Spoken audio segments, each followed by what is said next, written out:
It is 6 p.m. Friday, October 10th, out across Okinawa, Japan, where everyone is keeping a very close eye on Typhoon Vongfong. Over the last 36 hours, we have been warning about the possibility that the official forecast tracks could shift more toward the west, closer to Okinawa and Naha, and sure enough, that is exactly what's going on. The U.S. Joint Typhoon Warning Center has been doing a fairly good job over the last couple of days. They have been more to the west in their forecasts compared to the forecast being put out by the Japan Meteorological Agency, and their latest track is the most western one yet, with a track going directly over northern Okinawa. But based on the latest model data that has become available within the last 6 hours, I would argue that the track needs to be shifted even farther to the west. The American GFS forecast model has been one of the westernmost models over the last couple of days, and it too is also continuing to shift even farther west with the most recent 0Z run of the model. This is going into late Saturday night into early Sunday morning around the midnight hour, and we can see the eye of Typhoon Vongfong is forecast to be just barely to the south and west of Naha, which does not bode well for this city because once you get into the northeast quadrant of the eye wall, that is usually where the strongest winds within a typhoon are located.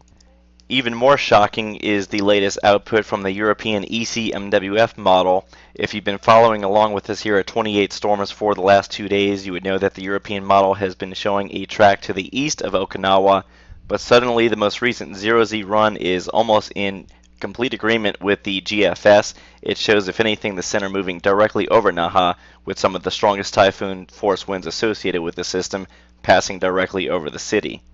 Furthermore, the operational runs of the ECMWF and GFS models are not alone because, as you can see, the GFS ensemble members are showing nearly exactly the same track, with the majority of these plots either over top Naha or just to the south and west.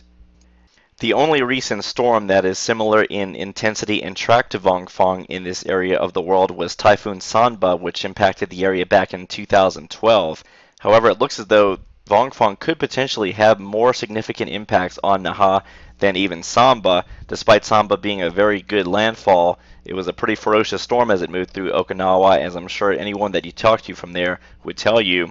And the reason why Vongfong could be a little bit worse is, as we just saw with the model guidance, it is now likely that the eye of the storm will either pass directly over Naha or just to the south and west. So the strongest part of the typhoon is going to pass directly over this area, whereas back in 2012, the northeast quadrant for the most part missed a good chunk of Okinawa, and Samba was a Category 2, whereas Vongfong very well could still maintain Category 3 level typhoon status as it moves through the island chain. The latest microwave satellite pass of Vongfong, as of a few hours ago, is very interesting because you can see that there are two distinct concentric eye walls, and this is also known as an eye wall replacement cycle. It usually only occurs in typhoons of Category 3 intensity or higher. The very simple explanation is that the initial or the first eye wall is beginning to collapse while a much larger eye wall is taking over, and over time this eye wall will start to contract, and it is likely that Vongfong will, for the most part, maintain much of its intensity over the next day or so despite this structural change being underway. It is also worth noting that during these eye wall replacement cycles, the wind field is going to expand, and Vongfong has already been a very large typhoon, so as interests along these islands could already tell you, the moderate northeast winds are already affecting some of these islands, and as the storm passes, it's not going to result in quickly improving conditions as the center moves away. This is still going to be a very prolonged event, with the backside of the storm taking several hours to exit the area.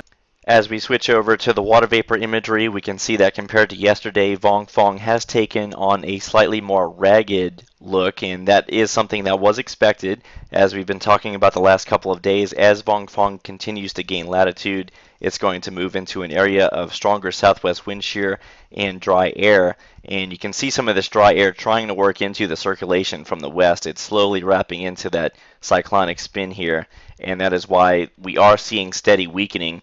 But again, despite the shear and some of the dry air, we are still expecting Vongfong to maintain Category 3 intensity as it moves through Okinawa. Switching over to the enhanced infrared, this is just another view of the storm, and you can see that Vongfong isn't quite as symmetrical as it was over the last 2 or 3 days, which again is something that was anticipated. And you may also notice that the storm is currently moving due north, if not potentially even wobbling a bit to the north-northeast. And of course, we could only hope that the storm just continues moving north much longer than expected, and it doesn't make a gradual bend to the northwest, as now being indicated by all of the reliable model members. However, the GFS and the European, despite showing the storm passing directly over Naha, they did all show correctly that this storm would be moving north at this time, so the current movement is really no surprise. Rather, in the next 12 to 24 hours, we are expecting that gradual bend to the northwest to take shape. Finally, this is the latest radar animation out of Okinawa, Japan, and we see one of the first somewhat strong squall bands quickly approaching from the southeast. And with each and every squall that comes through, the winds are going to get a little bit stronger. So now it's just about the final amount of time that you have left before conditions really start to deteriorate.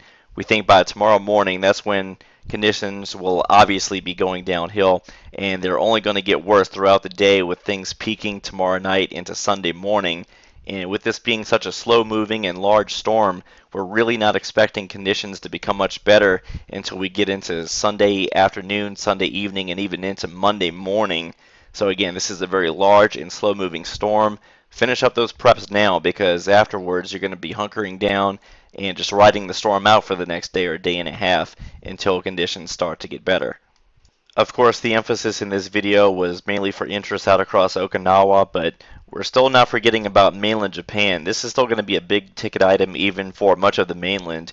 The center is still expected to cross far southern Kyushu, and although the winds will have decreased substantially by the time Vongfong moves this far to the north, we're still looking at a fairly decent typhoon with moderately strong winds right along the coastline, and as it starts to move through some of these higher areas of terrain, flooding and mudslides is going to become a real concern here. So flooding and even still moderate winds is going to be an issue for southern and eastern portions of coastal Japan. So do not take this storm lightly, even if you're up to the north.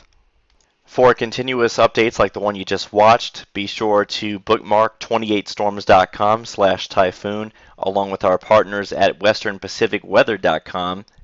And if you're a fan of typhoon chasing, we also have our partners over at iCyclone. They are providing real-time updates at facebook.com/iCyclone, where our friend Josh is currently in Okinawa to intercept Typhoon Vongfong.